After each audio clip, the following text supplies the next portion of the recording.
Et oui, ça y est, épisode 2 de la saison 1 de Phase B. Non, 2. Après. Saison 2, on est. Saison 2. Oh putain, merci. Parce que la semaine dernière, j'étais malade, j'avais 40 de fièvre. Et oui, enfin la semaine dernière, il y a 2 semaines. Voilà, vous saurez tout. J'étais vraiment très très malade. J'aurais pu faire pire que ce que je fais aujourd'hui. C'est dire. C'est dire. Aujourd'hui, on a un épisode freestyle, c'est-à-dire qu'il n'y a pas de thème, il n'y a pas de catégorie. On va juste proposer des choses culturelles, justement à conseiller. Hein. Logiquement, ici, on ne fait que conseiller des choses, sauf si on fait les épisodes du diable, où on déconseille des choses. Avec... Le mois prochain. Le mois prochain, là, ça va être chaud. Il avait bien marché, vraiment. Donc, c'est assez cool. Sur YouTube, il y avait un commentaire qui disait vous en faites quand? On peut pas faire que ça. Imaginez le sujet où c'est un podcast où on déconseille que des choses. Non, ça existe déjà, ça, non? Mais c'est pas le concept de 2 heures de perdu ou un truc comme ça? Ouais, je pense, ouais. Mais bon, c'est que pour le cinéma. Donc on pourrait faire pour tout, pour toute la culture. Donc vous les avez entendus, il y a Sophie. Bonjour. Et Mathieu pour m'accompagner ce soir. Bonjour, bonsoir. Bonsoir, effectivement. Avec du conseil culturel, mais avant ça, comme on le fait maintenant pour les 2 podcasts, mais qu'est-ce que vous avez fait d'autre ces derniers temps qui ne soient pas des séries, hein? Tu me prends au dépourvu. Sortons la liste. Sortons la liste. Ben, moi, j'ai fait des documentaires sur des tueurs en série. Pour changer, j'ai regardé des fêtes entrées l'accusé. Pour changer, mais là il n'y avait pas que des tueurs en série et puis en fait toujours la découverte de nouveaux Disney avec ma fille et notamment et là en ce moment on est à fond sur Raya et le dernier dragon qui est hyper drôle, hyper sympa et franchement j'avais entendu des trucs pas ouf dessus et alors nous on regarde en VF parce que voilà Pauline elle a 3 ans donc pour l'instant la VO voilà. C'est chaud. Il y a que Encanto qu'elle regarde en VO parce qu'elle connaît les chansons. Donc quand on met en français, elle dit non maman, c'est pas ça, c'est pas bon. Mais franchement, Raya, donc le dragon Sisu est doublé par Géraldine Nakache qui fait un super boulot. Donc voilà, excellente bonne surprise. Raya le dernier dragon sur Disney+. Voilà. Et donc Mathieu, est-ce que tu as eu le temps de trouver quelque chose que tu as fait dernièrement, à part la Fashion Week? Oui. À part la Fashion Week, qu'est-ce que j'ai fait? Déjà ça, c'était pas mal, c'est culturel en vrai. J'ai fait la Fashion Week.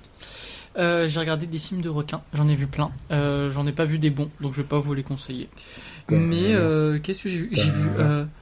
J'ai pas vu celui-là, non. Hier soir, j'ai regardé Paddington 2, c'était vachement bien, ça m'a fait du bien. C'est pas un requin. C'est pas un requin, c'est un ours. Et ça n'a rien à voir avec Robert Paddington. Ah non. Oh putain, c'est joli. Venir celui-là. Ouf, j'ai juste besoin de l'explication. Imagine le nounours avec la tête de Robert Pattinson. Alors non, je vais pas faire ça, Fred. Il est bien trop tôt dans la soirée. Dans un ciré jaune. Oui, dans un ciré jaune. Aussi. Je pense qu'il existe déjà celui-là. Je pense qu'il existe déjà ce montage-là parce qu'il avait fait un film dans un phare. Avec William Dafoe. The Lighthouse. Ah oui. Et dedans, je pense qu'il y avait un truc, ils ont fait une colorisation où ils avaient mis un ciré jaune pour dire que c'était Robert Paddington. C'est parfait. C'est juste parfait. Et donc, quoi d'autre? Et puis, pour teaser un peu, j'ai lu pas mal de BD. J'ai lu les 3 tomes de la BD Elle. Je ne sais plus qui est l'auteur, mais c'est l'histoire de une adolescente qui a plusieurs personnalités. Et toutes ces personnalités s'affrontent dans son cerveau. Et et ça va mettre un peu le chaos au sein de ses nouveaux amis. Et c'est très très mims. Voilà, j'ai bien aimé. C'est Kit Toussaint qui est derrière ça, c'est chez Le Lombard. Voilà, ça c'était bien. Oui, effectivement. Puis le dessin est vraiment très très beau. Les couleurs sont absolument magnifiques. Oui. Vraiment. Moi de mon côté, j'ai fait du jeu vidéo. Voilà, ça m'arrive, comme ça, pouf, je fais du jeu vidéo. Peut-être ça serait un conseil à un moment donné, mais bon, je suis pas assez loin pour vraiment en parler, mais il y a Dave the Diver sur PC, il arrive fin du mois sur Switch. Et en gros, t'imagines que c'est un gars qui est un plongeur, qui va avoir des aventures sous l'eau, mais ça c'est la journée. Requins Oui, parce qu'il y a des requins, il y a même des pieuvres et tout ça, et qui se fait attaquer, voilà. Ah ouais, Et non, c'est sans très moi, mignon, là. c'est très mignon, c'est en pixel art, etc. Et Ah. quand il fait pas ça, qu'est-ce qu'il fait? Il tient un restaurant de sushi. Et tu dois faire la cuisine, tu dois gérer Un tout peu ça. comme Overcooked. Plus comme Cook Serve Delicious. D'accord. Voilà, donc t'as des trucs, on te demande des trucs, tu dois les faire, tu dois les sortir, comme ça. Dinner Dash aussi faisait un peu. Et c'est assez cool, c'est très drôle, c'est très bien écrit, l'histoire est très cool. Mais bon voilà, ça j'en parlerai peut-être un peu plus tard, parce que c'est pas de ça que je parle aujourd'hui. Puis qu'est-ce que j'avais d'autre moi dans tout ça en stratégie, il y a Land Above, Sea Below, qui est aussi sur PC. Je sais pas s'il arrivera sur Switch. C'est un jeu de gestion stratégie hyper reposant. J'avais parlé, je pense à un moment donné, de Dwarf Romantic. Et Dwarf Romantic, en fait, c'est des tuiles de village. Oups. Oups. Le bout est arrivé. Désolée. C'est Vous des n'avez pas vu à tuiles de village et de choses à assembler pour essayer de faire le truc le plus gros possible et gagner des points si on assemble bien tout ça. Mais ici c'est la même chose, sauf que il faut tout assembler pour faire en sorte que le paysage continue à monter pendant qu'il y a la montée des eaux qui arrive inexorablement. Donc il faut essayer de se combattre contre ça. Donc, mais c'est super relaxant. Donc c'est très très très cool. Voilà, moi j'ai fait du jeu vidéo, puis c'était bien. Mais par contre, on a des recommandations et on va demander à Sophie de commencer, Oui. puisque ça fait un moment que tu n'es pas venue. Ça fait depuis. J'ai l'impression que ça fait depuis la dernière fois que je suis venue. C'est l'épisode où on a bitché, quoi. C'était le meilleur jour de ma vie l'année dernière, cette année. Et ben pour revenir, je me suis dit que moi, ce mois-ci, on est en octobre, un des meilleurs mois de l'année avant le mois de mon anniversaire. Et je me suis dit, je vais essayer de trouver des trucs un peu sur le thème. Donc tout ce mois-là, je vais parler de trucs qui font un petit peu peur. Et je vais parler de Les impôts. Ça aurait pu. Je vais parler de tous ces livres qui sont absolument magnifiques et qui ont Ça des tombe bien. couvertures. Je voulais savoir de quoi ça couvertures. parle.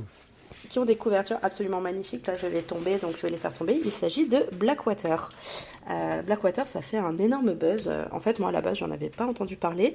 Et je voyais un petit peu toutes mes copines sur Instagram qui faisaient des stories. Et en fait, je savais pas de quoi ça parlait. Je me suis juste dit, il me faut ces livres dans ma bibliothèque parce que si c'est Ils sont nul, beaux. c'est pas grave. Ils sont beaux. Et ils sont vraiment magnifiques. Je veux dire, quand on regarde par exemple le premier, c'est magnifique. Il y a, c'est brillant, c'est tout embossé, même l'arrière et tout. Enfin voilà, c'est absolument magnifique. Donc on me les a offerts pour Noël l'année dernière. Et Blackwater, ça a vraiment buzzé en fait en 2022 puisque c'est Monsieur Toussaint Louverture qui les a édités. Ouais, d'avril en fait, il les a sortis d'avril à juin 2022 à raison d'un tome tous les 15 jours. Mais à la base, c'est des livres quand même qui datent de 1983. Donc en fait, pareil. Meilleure année. Dans un mois, J'étais pas né. dans un mois et demi, j'y passe. Et en fait, donc il les avait sortis de janvier à juin 1983. Donc là, par contre, il avait sorti un tome par mois. Et en fait, le postulat de base est assez simple. Ça parle d'une famille, c'est vraiment une fresque familiale qui s'étend sur une soixantaine d'années à peu près, depuis la fin de la Première Guerre mondiale jusqu'au début des années 70. Et ça commence en fait avec... le premier s'appelle Pluie. Mais en fait, c'est juste qu'il y a une crue et il a beaucoup plu, il y a une crue. Et en fait, le village de Perdido va se retrouver en fait enseveli sous l'eau de la Blackwater, qui est la rivière qui traverse le village, ville, enfin le patelin quoi. Et en fait, on a ouais, je pense qu'aux États-Unis, ouais, c'est peut-être ça un hameau. Et en fait, ça commence avec l'arrivée de Elinor, qui est piégée en fait par l'eau de la Blackwater dans l'hôtel du hameau et qui se retrouve sauvée par Oscar qui tombe follement amoureux d'elle et voilà. Et en fait l'arrivée d'Elinor va marquer le début en fait de plein d'événements pour cette famille, la famille Casquet, et du coup qu'on va suivre vraiment. Donc il y a 6 tomes, donc tu as la crue, la digue, la maison, la guerre, la fortune et Pluie qui est le dernier. En fait, j'avais montré le 6e, mais du coup, c'est le dernier. Et du coup, c'est vraiment une grande fresque. C'est vraiment très très bien. Après, je pense qu'il faut sur certains trucs, en fait, il faut vraiment s'accrocher parce que le premier tome, il met du temps à se lancer. Moi, j'ai vraiment eu du mal à rentrer dedans. Et en fait, dans chaque tome, t'as vraiment cet effet de j'ai du mal à y aller. Putain, le début, c'est long, c'est laborieux, machin. Et il se passe un truc dans le bouquin. Et après, moi, le 3e livre, je me rappelle, c'est celui qui m'a le plus marqué, tellement il est incroyable. 100 pages pour y arriver. Vraiment, j'ai mis 100 pages et j'étais, ouais, bon, vas-y, ça me saoule, j'en peux plus. Ouais, et ça, à la page j'ai pas eu 101... de livre comme ça, ouais. Et ben, page 101... C'est vraiment l'exposition qui prend énormément de temps, histoire de vraiment... Il y a des gens qui aiment ça, le côté où on met du temps à exposer, à mettre l'ambiance, etc. Et puis d'un coup, il y a un élément déclencheur et puis c'est parti. Moi, ça a tendance à me saouler, en fait. Bah, tu vois, moi, pour le coup, comme on en avait discuté sur WhatsApp, moi, j'adore Balzac, j'adore Zola, j'adore Flaubert. Enfin, c'est mon truc. J'adore cette littérature qui fait que tu peux te la péter en soirée en disant « je suis une connasse qui lit Zola ». Mais, je veux dire, c'est vraiment... Là, dans Blackwater, c'est vraiment, c'est même pas de l'exposition, c'est juste, c'est chiant. Vraiment, tu te fais chier, tu te dis, tu vas lâcher, et genre, page 101, il se passe un truc, et je me rappelle du 3, vraiment, ça m'a marqué. J'arrive à cette page-là, et en fait, j'ai fini le livre en une nuit, donc je me suis couchée à 4h du matin, parce que j'ai pas réussi à... Ouais, c'était un peu compliqué. Et vraiment, j'ai eu du mal à lâcher. Il y a vraiment, et j'en parle aussi là, parce que sur le mois d'octobre, je parle des trucs qui font un peu peur, parce qu'il y a vraiment des descriptions où vraiment on peut retrouver presque du Stephen King, vraiment dans l'horreur, moi il y a des descriptions de trucs qui se passent, j'étais terrorisée, je veux dire, j'ai dormi avec une petite lampe tellement j'étais flippée. Après, moi en plus j'ai peur de tout ce qui vit dans l'eau, j'ai peur de des fonds marins, des poissons de mer, tu devrais regarder des films de requins avec moi. Ma fille adore le monde de Nemo, donc quand elle le regarde, généralement je fais autre chose à côté. Non, vraiment, il faut des gangs de requins aussi. Non, vraiment, non. Je veux dire, le seul film que j'arrive à peu près à regarder, c'est The Meg, mais c'est vraiment parce que c'est con comme sa mère et que voilà. C'est avec Megan Fox. The Meg. Non, c'est avec Jason Statham. Oui, mais c'est gros muscles.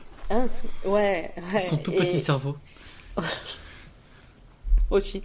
Mais voilà, donc du coup, vraiment, Blackwater, c'est à la fois la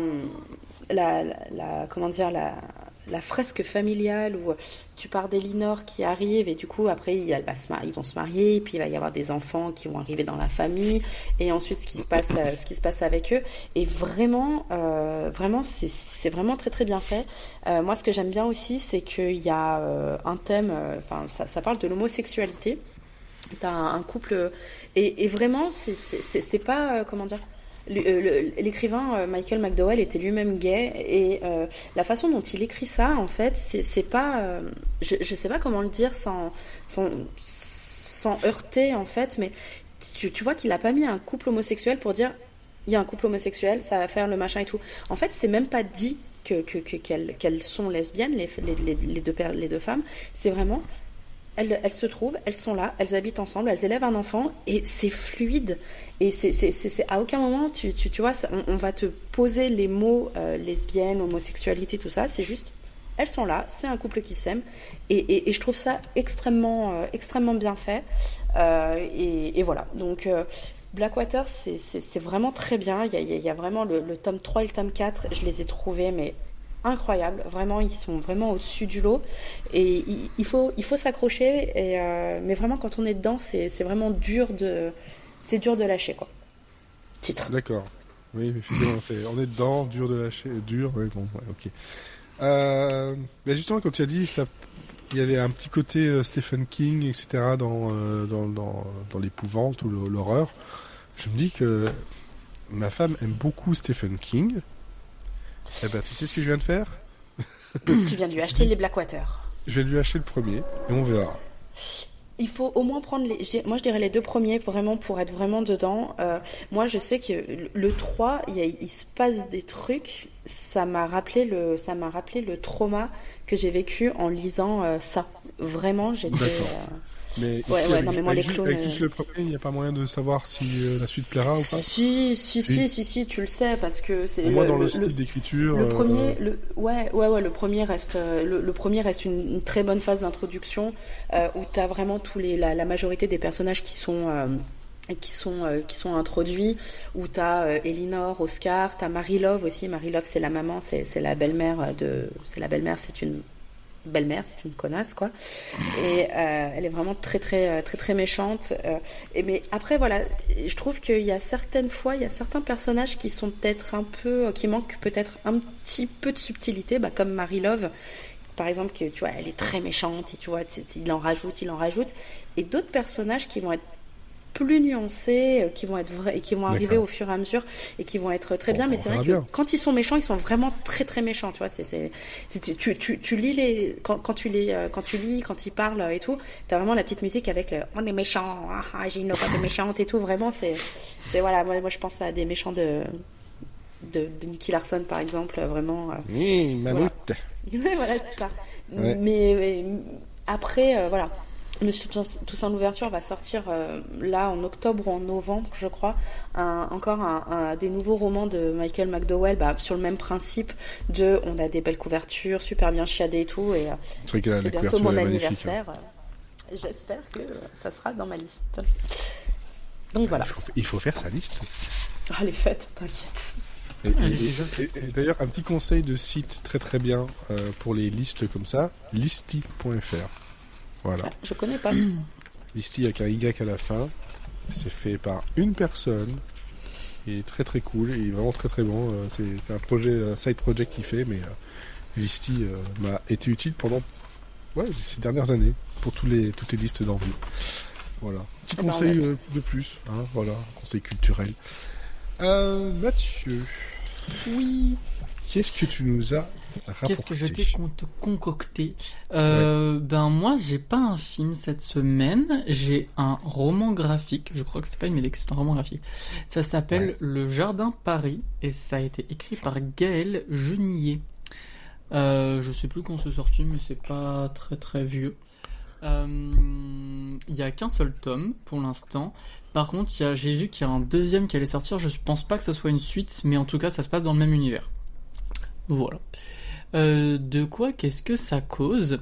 On est à Paris dans les années 20, dans un petit cabaret qui s'appelle Le Jardin, où toutes les danseuses ont des noms de fleurs et se produisent devant du coup des habitués.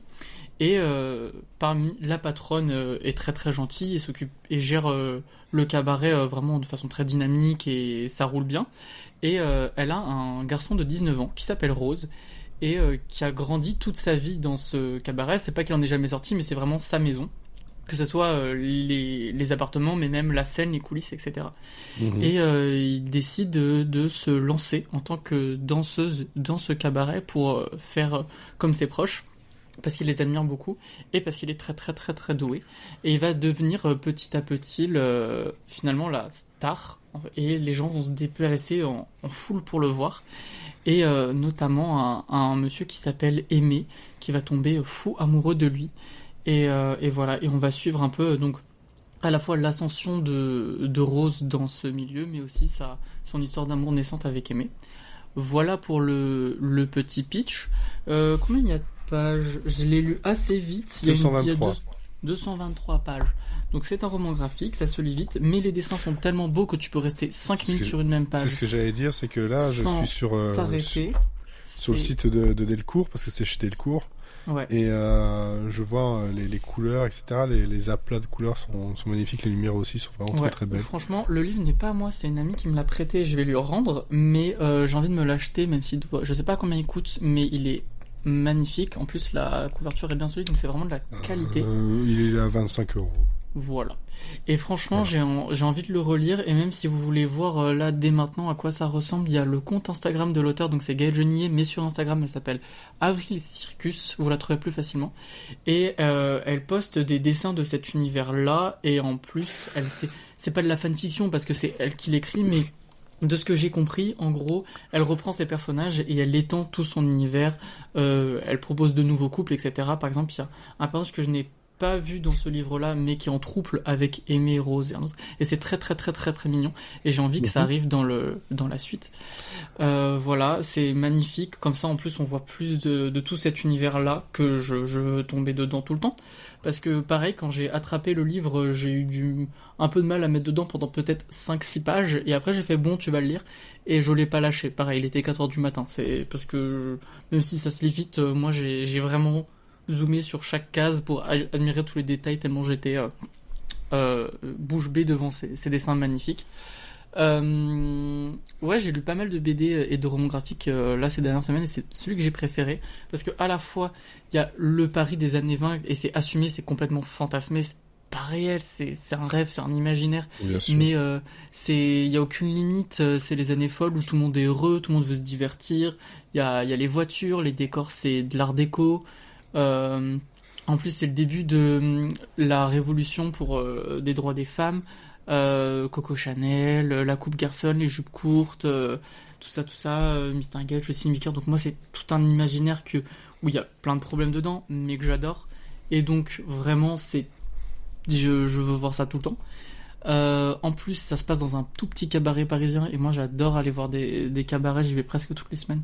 Donc j'ai l'impression d'être dedans direct, tu vois. Les dessins sont magnifiques, que ce soit les ombres, les couleurs. On a vraiment, dès les premières pages, plongé dans l'intimité de ces personnages et de les connaître, et on a envie qu'il leur arrive que du bonheur tout de suite. Donc vraiment, je me suis senti bien et heureux en le lisant. Et j'adore lire Stephen King, mais au bout d'un moment, c'est un vrai plaisir de lire Stephen King, mais ça fait du bien d'être heureux dans ses lectures, quoi. Et voilà, d'avoir un truc un peu léger. Et c'est exactement ça. C'est complètement assumer le fait qu'il y ait pas énormément de conflits, ou alors que quand il y a des conflits, par exemple, il y a un journaliste qui est très très très méchant, enfin que moi je trouve très très méchant, et en fait le conflit est méchant. Et encore une fois, méchant. Très très méchant, il pose des questions pas gentilles. Méchanté. Donc, j'ai la référence en plus, c'est pire maintenant, avec la musique derrière là. Ouais, on est d'accord. Ouais, typique. Et ouais. Donc les conflits sont résolus vite, mais c'est léger, ça fait du bien. En plus, la danse occupe une place de ouf, et j'ai réalisé un documentaire sur la danse de cabaret, donc comment te dire que j'étais aux anges. Bah oui. Et les dessins sont tellement beaux, les personnages donc c'est de la BD, c'est immobile, mais c'est tellement bien travaillé, la position des corps et le mouvement, etc., qu'on a vraiment l'impression de voir danser les personnages, et je voyais comme une série animée en le lisant, et c'est pas pour rien, parce que à la base, c'était un projet de film d'animation qui n'a pas abouti, et du coup, elle a fait un roman graphique. Donc, j'ai vraiment envie qu'ils en fassent un film, parce que ça serait très très très très joli. Voilà. Avec qui alors, du coup? En acteur, oui, en film animé. Après, les voix, je sais pas. C'est pas mon travail, mais ça serait bien. J'aimerais vraiment qu'il y ait un film animé. Les personnages sont très cool. Rose, c'est un jeune danseur en pleine éclosion, et je fais exprès de faire un jeu de mots avec la rose et les fleurs. T'as vu, je suis malin. Donc, il y a sa mère, il y a les danseuses qui le protègent. Il y a Aimé, qui est un homme un peu plus âgé quand même, mais je trouve que la façon dont leur relation est écrite, même si au début je pensais je me disais oula, ça peut être un peu problématique, on peut encore passer dans le cliché d'une relation homosexuelle avec un homme une personne plus jeune et une personne plus vieille, pas que ce soit un problème, mais c'est un schéma qui se répète très très très souvent dans ce genre de fiction et qui va avoir un ascendant sur elle. Et là, c'est pas du tout le cas, parce qu'on a à la fois ses parents qui sont conscients de la situation et qui protègent leur enfant, et en même temps qui font confiance à cet homme qui lui veut du bien et qui montre en tout cas qui le veut tout ce qui est pour elle, et qui respecte à fond son consentement et le consentement de ses parents, de son entourage, etc. Donc ça fait du bien. Le seul petite remarque que j'avais, c'est quand je lisais le livre, j'avais l'impression que le Rose avait 14 ans. En fait non, elle en a 19.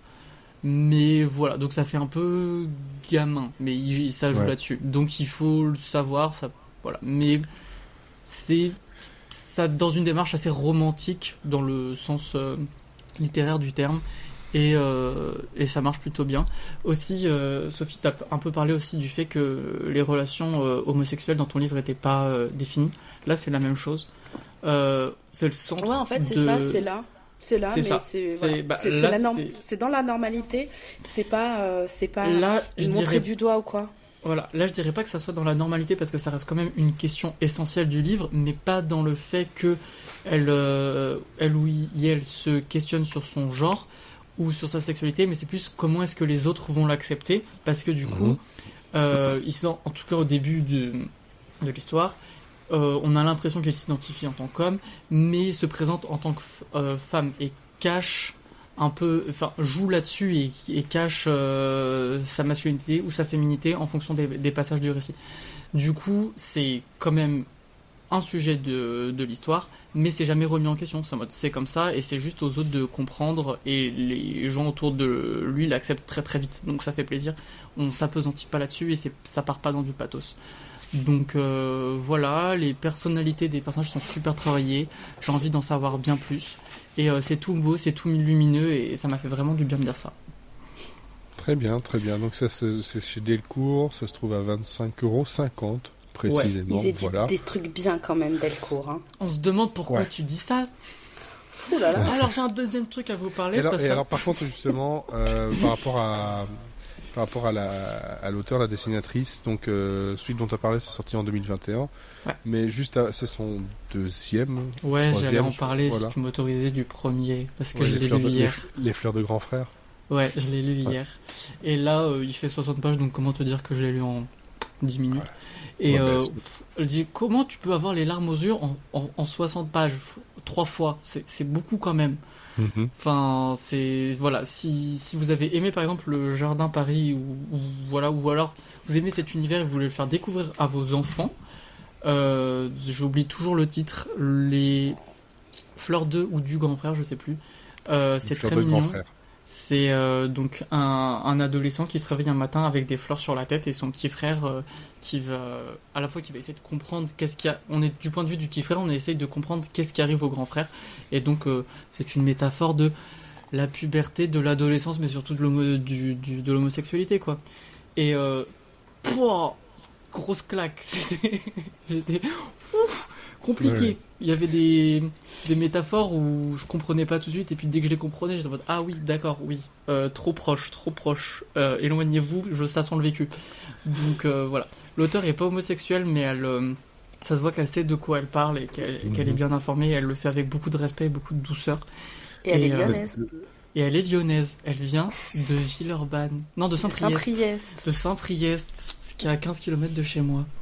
Voilà. Et 10 Ouais. de chez moi. Oh, Mais c'est pas un ça, c'est pour ça concours, hein. C'est pour ça quand tu as parlé le Jardin Paris, ça me disait quelque chose, puis surtout avec le nom de l'auteur, et puis je me suis dit, ah ben oui, effectivement, en fait j'avais lu Les Fleurs de Grand Frère, et je connaissais pas du tout celui-là, parce que j'ai pas forcément suivi non plus tout ce que sort Delcourt, hein, ni le Lombard, ni peu importe qui, en fait. Ces derniers temps, j'ai un peu lâché, mais effectivement... Delcourt, si vous voulez nous sponsoriser, il n'y a pas de souci. Hein. On peut faire parler de tout votre BD si ça vous plaît, fait plaisir. Voilà, moi je peux m'en charger. Ils sont très bien. Oui, c'est ça. Surtout Le Jardin Paris et une BD qui s'appelle Voilà. Après le 13 novembre sur la cité. Tant que vous êtes chez Delcourt, donc forcément, il y a, voilà, exactement. Et sinon, il y a aussi le grand méchant renard, mais pas après, je suis... Oh oui. Dont Olivier d'ailleurs, sans vouloir faire ma pub, Olivier avait parlé de la BD dans un Phase B l'année dernière où j'avais chialé ma race. Foiré là. Je suis sûr qu'il t'a fait la surprise. En plus. Oh le Bah oui. petit salaud. Salaud. Donc voilà, moi par contre, ce ne sera ni du roman, ni de la BD, ce sera de la musique. Voilà. J'ai longtemps hésité, mais en fait, je me cachais l'évidence. Je voulais parler plutôt d'un album de cet auteur-compositeur, et pas vous faire en fait un épisode d'une histoire de playlist. Peut-être je le ferai un jour sur cet auteur, qui s'appelle Andrew Gold. Et je suis sûr que si je vous dis ce nom-là, ça ne parle à aucun de vous deux. Bah si, son nom me dit un truc, mais peut-être je fabule. Non, moi ça me parle Après, Andrew Gold, il y a aussi un YouTuber qui s'appelle comme ça, C'est mais peut-être c'est pour pas ça. lui. pas. Ça me parle pas non plus. C'est pas lui parce que Andrew Gold, voilà, c'est un auteur-compositeur qui est né en 51 et qui est mort en 2011. Alors moi quand je vois Andrew Gold, je vois Spooky Scary Skeletons Oui. et The Addams Family, donc c'est peut-être pour ça. Alors oui, parce que justement, ça c'était plutôt un bonus, je vais le passer maintenant parce que tu disais oui, c'est octobre, c'est voilà le truc de la peur. Et vous avez sans doute déjà entendu ceci, peut-être plus rapidement quand même, parce que la version de base elle est très lente. Oui, c'est spooky.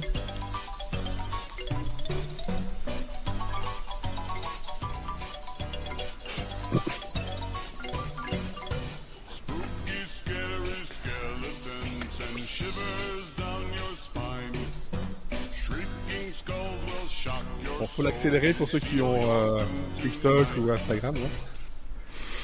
Parce que ça, Andrew Gold l'a sorti sur un album qu'il a fait en 96, où il a fait que des chansons rigolotes et effrayantes. Et en fait, c'est ça, La famille Adams, c'est d'autres choses sur le thème d'Halloween. C'est un très très bon album, mais ça n'a rien à voir avec ce qu'il a fait jusque-là, parce que l'album dont je vais parler, ça s'appelle All This and Even 2. Qui est sorti en 78, donc c'est son deuxième album. Et donc Andrew Gold, c'est un fils de compositeur du cinéma, Ernest Gold, qui, voilà, lui, dans les années 50, il a fait à peu près tout un tas de grands films de niveau composition. Mais il a surtout, donc, ici, lui, fait des chansons très, très pop, pop, folk, un peu, donc ça, des choses qui sont, en général, très... qui mettent la pêche, ou en tout cas qui sont très très très douces. Bon, c'est aussi quelqu'un qui a travaillé avec quelques petits noms de la musique, comme Art Garfunkel, par exemple, voilà, de Simon Garfunkel, voilà, Linda Ronstadt. Connais pas. Connais pas? Okay. Peut-être que je connais, mais que je sais pas le nom en fait. Et on a aussi Eric Carmen, on a le groupe 10cc dans lequel il a participé. Il a été musicien de studio aussi pendant pas mal de choses. Donc il a fait quand même beaucoup de choses dans les années 70 et encore après.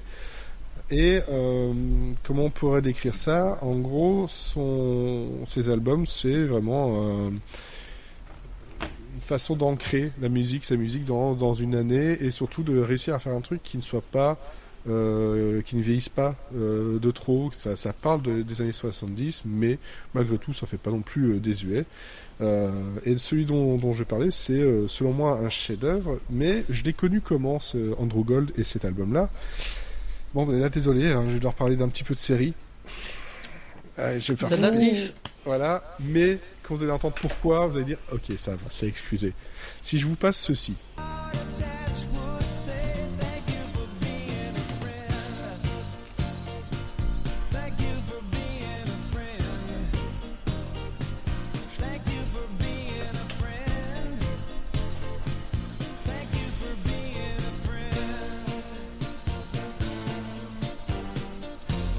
Non, ça vous parle pas? Je pense que je connais, mais là, je connais sans connaître. C'est pas Golden Girls? C'est le générique de Golden Girls. Let's go! Voilà.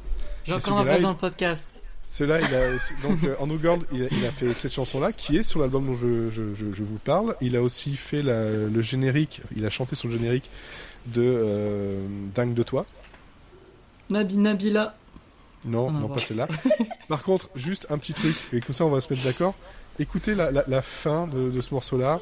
Donc ça, c'était donc Golden Girls. Hein, mais il y a un truc...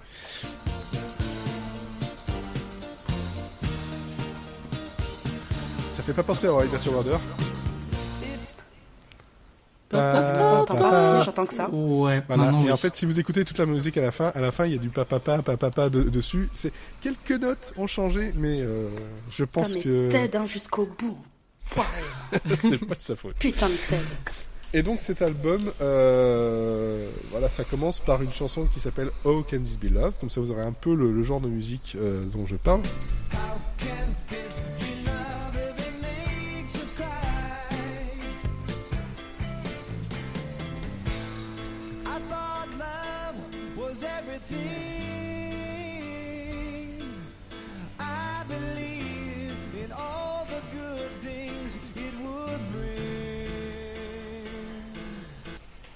Voilà, c'est le genre de truc qui commence l'album. Donc on a ça, et juste avant c'était du piano, mais on a vraiment quelqu'un qui montre en un premier morceau sur cet album-là tout son éventail de connaissances, parce que le gars, il ne fait pas que chanter et composer, il joue d'à peu près tous les instruments. Voilà. C'est pas plus compliqué que ça, il fait tous les instruments. Et donc cet album, qui d'ailleurs quand on regarde la pochette, donc All This and Heaven 2, on voit donc Andrew Gold avec un complet blanc, un chapeau haut de forme sur un fond étoilé. On se dit, il va nous emmener justement, voilà, à travers les étoiles pour un peu de joie et de bonne humeur. Et c'est le cas jusqu'au bout. On a vraiment quelque chose qui, pour moi, est un chef-d'œuvre de la musique pop des années 70, en tout cas au niveau américain. Et on a donc aussi d'autres chansons que j'ai peut-être passées, j'avoue. J'avoue, si j'arrive à la retrouver, parce que là, évidemment, elle n'est pas là.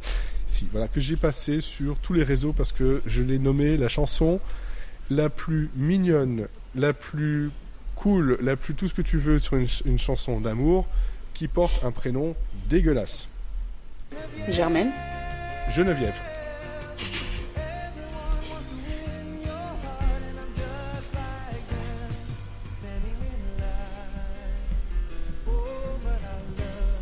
On va mettre sur la bossa nova dans cet album. Comment faire sonner correctement le prénom Geneviève? Tu demandes à un Américain de Burbank dans les années 70. Après, ça va, Geneviève, c'est pas le pire prénom, c'est pas non plus Véronique ou Janine. Janine. C'est le retour de Janine. Bérangère. C'était quelle série ça encore avec Janine qui a crié? C'était Mr. and Mrs. Smith. Ah oui, la vieille série. Janine. Donc voilà, on a ceci, mais c'est surtout un album qui, en plus d'aller chercher dans tout ça, donc Geneviève ou même la chanson donc, de Golden Girls, dans les musiciens qui sont derrière, il y a un batteur que j'aime beaucoup, en gros c'est le batteur de Toto. Voilà. Oh bah tiens, c'est Jeff Porcaro. J'ai jamais entendu parler. On en a jamais parlé ici. J'ai jamais entendu parler. On va pas faire un podcast complet dessus. Mais si on va chercher plus loin que ça, là j'ai pris un extrait où il faut vraiment prêter l'oreille parce que c'est très très léger, mais bon.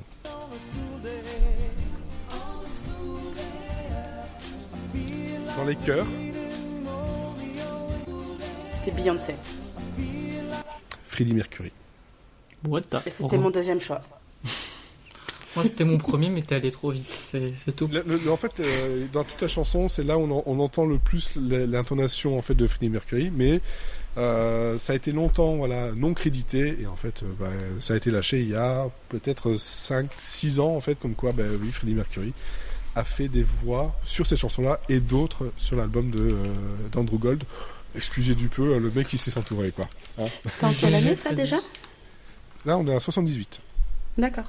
Oui, donc en plus Queen est déjà bien bien installé, bien. Oui, d'accord. Oui, non, c'était pas genre un début de carrière. Mais il faut savoir Freddie Mercury, fait, quoi. Non, pas du tout. Mais le truc c'est que là, je veux parler de cet album-là parce que vraiment c'est celui-là que je conseille. Mais la carrière, d'ailleurs, petite pub, je vais en faire un podcast dans une histoire de playlist justement pour parler de Andrew Gold parce que ce gars-là, en fait, il est partout. Mais il est connu de tout le monde, il est vraiment et il a une carrière assez folle avec des personnalités justement qui ont tourné autour. Il y a aussi d'autres morceaux, donc le deuxième morceau qui moi me plaît énormément et qui plaît beaucoup à mes filles aussi parce que là en fait c'est un morceau qui permet de montrer toute sa tessiture au niveau voix parce qu'il paye pas de mine comme ça le gars, hein. C'est un barbu blanc et monsieur tout le monde, mais, il a une putain de voix.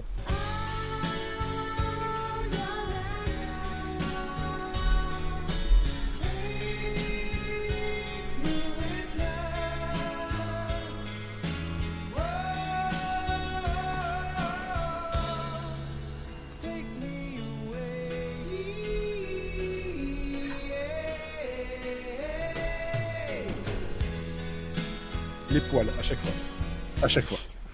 Et ce morceau-là, il accélère même vers la fin avec mes niveaux voix et niveau justement, il nous amène dans les étoiles en fait justement là-dessus et je trouve ça absolument dingue. Il y a zéro autotune, il y a 0 chœur, il y a 0... On est en 78, donc en gros, c'est ta voix et puis c'est tout. Hein. Moi, je vois pas ce que tu lui as envie, Fred, parce que t'es blanc, t'as une barbe, tu fais du podcast depuis plus de 9 ans. Donc, on peut dire que t'as une putain de voix, donc flatte-toi un peu. Non, j'ai pas cette voix-là. Le gars, il monte dans les aigus, puis hop, il redescend directement. C'est ce que j'allais dire. Quoi. Le mec, il monte dans les aigus, on dirait un des Bee Gees, quoi. C'est impressionnant. Ouais, mais c'est ça, il monte dans les aigus, et même pas 5 secondes après, 2 secondes après, il est hop, dans les graves directement. Hein, non, mais il a une putain de voix, oui. Ouais. Il a une putain de voix, et surtout, niveau composition, et cet album-là, pour moi, c'est comment dire, c'est parmi tant d'autres, hein, mais c'est un vinyle qui fait vraiment, c'est dans mon top 3 des vinyles, parce que c'est ce qui représente le mieux les années 70. Ce qui représente aussi le mouvement qui a été inventé un peu après, le yacht rock, hein, comme Michael McDonald, etc., qui sont derrière. Donc le rock parfois un peu FM, le pop rock un peu FM sympa, mais en gros c'est juste de la musique qui fait du bien. Parce que dans cet album-là, ça parle de quoi ? Ça parle d'amour. Ça parle il veut pas que la personne le quitte et comment faire pour ne pas qu'elle le quitte, ou des trucs comme ça, mais des trucs, tout est très léger, tout va très très bien, et puis surtout, il y a une chanson qui s'appelle Thank You for Being a Friend. Et la chanson est pour qui ? Pour ses producteurs et les personnes qui travaillent avec lui. Oh. Voilà, tout simplement. c'est choupi. Voilà. C'est choupi, et franchement, moi, cet album-là, je le conseille à tout le monde si vous voulez découvrir Andrew Gold, et puis allez écouter le reste, parce que c'est juste, ça fait du bien, quoi. C'est facile à écouter, les mélodies sont accrocheuses, les arrangements sont nickel, les paroles ont un sens, c'est pas juste, voilà, on a envie de dire des chansons d'amour et puis on fait des banalités, non, il y a un sens. Et là, on est vraiment... il faut se dire, c'est son 2e album, et le gars, il est déjà à son apogée créatif, en fait. Il ira jamais plus haut que ça. Mais il va être assez constant jusqu'à son décès, malheureusement, des suites d'une crise cardiaque après avoir été soigné d'un cancer, le pauvre. Ah, nice. Pas de bol. 59 ans, c'est quand même pas très très vieux. Faut bien l'avouer. Désolé pour cette fin douce, amère, mais... C'est ça qui fait la légende.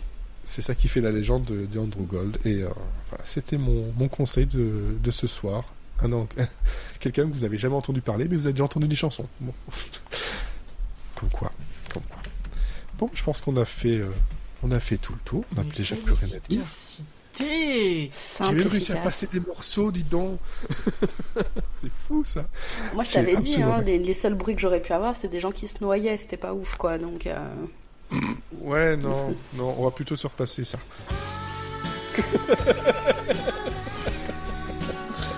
Avant de te faire strike.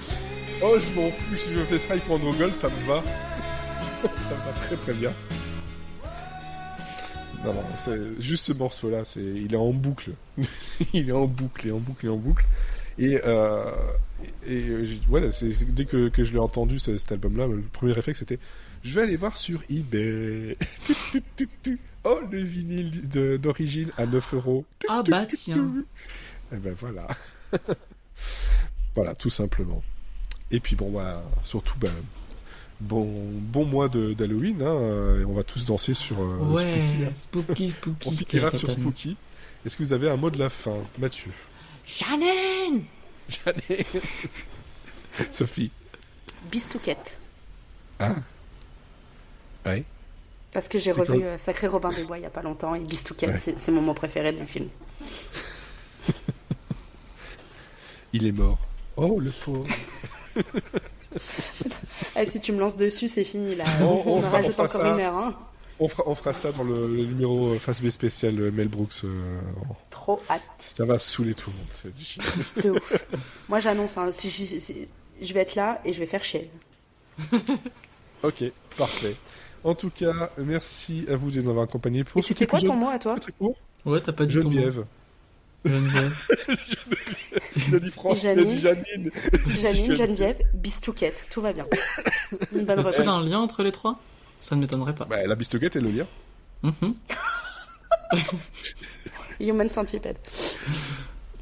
Oui, ou juste... bon, bref, on n'ira pas plus loin que ça. Si moi je peux, y a pas de souci. Non, on va vers les squelettes qui font peur. Et on se quitte là-dessus.